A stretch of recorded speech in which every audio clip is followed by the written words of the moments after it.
ሰበር ዜና በአፋር ክልል በፈነዳው እሳተ ገሞራ የተነሳ ዓለም አቀፍ በረራዎች ላይ ችግር ተፈጠረ። መረጃውን በአጭሩ ላቀርብላችሁ።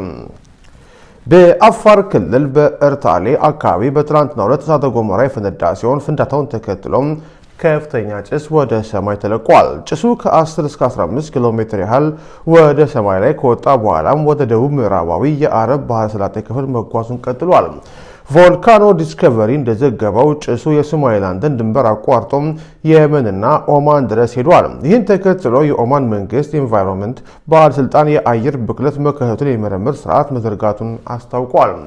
ባለስልጣኑ እንዳለው በ68 የብክለት መቆጣጠሪያ ጣቢያዎቹ አማካኝነት ወደ አገሪቱ እየገባ ያለውን ጭስ እየመረመረ የሚገኝ ሲሆን እስካሁን ይህ ምርመራ ለማህበረሰብ ጤና አስጊ የሆኑ ንጥረ ነገሮችን የሚለይ ነው። ይህ በእንዲህ እንዳለ በዚሁ ጭስ የተነሳ ዓለም አቀፍ በረራዎች አቅጣጫ ለመቀየር ተገደዋል። ከነዚህ መካከል የህንድ አየር መንገዶች ይጠቀሳሉ። ኢንዲጎ የተሰኘው አየር መንገድ እንደገለጸው በዛሬው ዕለት ከህንድ ተነስቶ ወደ አቡዳቢ የሚያደርገውን በረራ በጭሱ አማካኝነት አቅጣጫ ቀይሮ ለመጓዝ ተገደዋል። የህንድ ሲቪል አቪዬሽን ባለስልጣን በወጣው መግለጫ ሁሉም ከህንድ የሚነሱ አውሮፕላኖች የጉዞ አቅጣጫቸው መቀየር እንዳለባቸው አሳስበዋል።